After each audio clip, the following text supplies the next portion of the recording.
let's talk about this awesome, amazing piece of tech here in front of me, the Dell UltraSharp 34-inch ultra-wide monitor. So I got this thing a little bit ago as a solution to a ton of the problems I had with my current setup.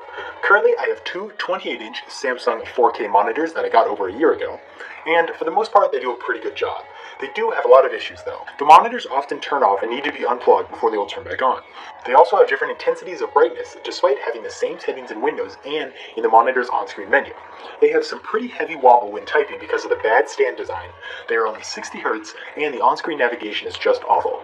Oh, and it doesn't have any VESA mounts. In comes the Dell UltraWide. I wanted something with more consistent and reliable colors, something that had a high refresh rate, something that was 21:9 aspect ratio, and ideally something that was at least higher than 1080p. So after a ton of research, I landed on the Dell U3415W. So to start off, the monitor has a super beefy stand that lets you rotate, swivel, and raise the display up or down. As for connectivity, it has an HDMI 2.0 port, a MHL port, a mini display port, a regular display port, and a display port output for multi-stream transport, audio line out, two USB 3.0 upstreams, and four USB 3.0 ports. That's a lot of connectors.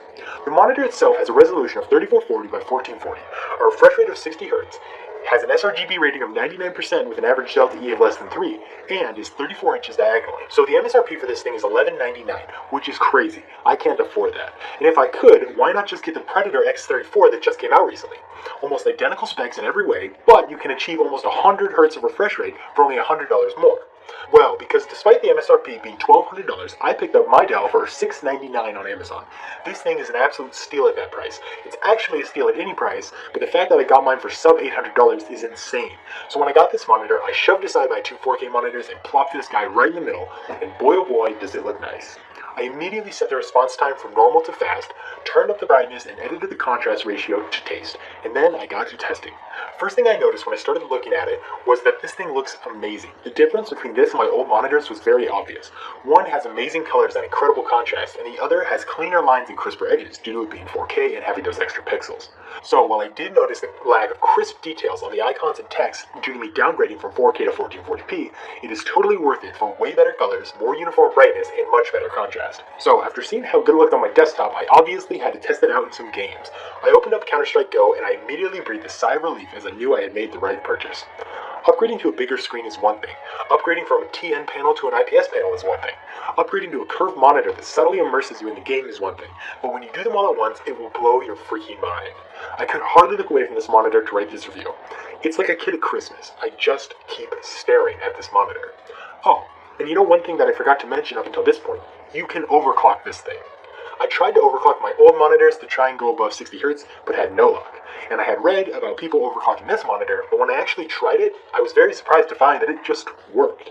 I first tried to go all the way up to 85 Hz being optimistic, and of course, failed. Then I tried 75 Hz and then 80 Hz, and both worked perfectly. That's right, on this Dell monitor that I got for $699, I not only have 1440p, 21:9 aspect ratio, and amazing colors in picture, but I have 80 Hz refresh rate, which is insane. It did not help my CSGO skills. Okay, so what's the downside? What's wrong with this monitor? Well, a few people online have complained about backlight bleed being very bad on their models.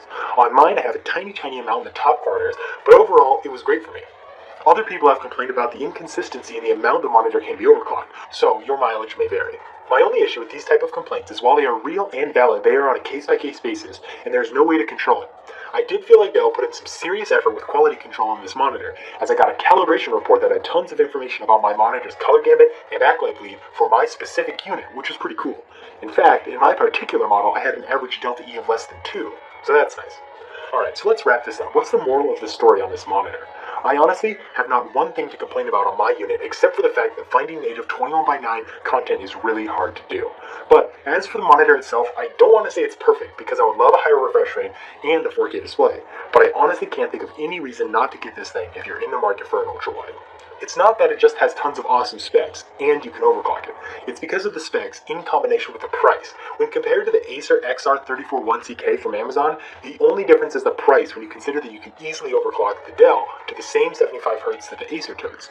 So I'm not saying that you have to get an ultra-wide, but if you are, you should be getting this one. If you liked the video, please subscribe for more videos like this, and if you guys have any thoughts on the video, feel free to like or comment below.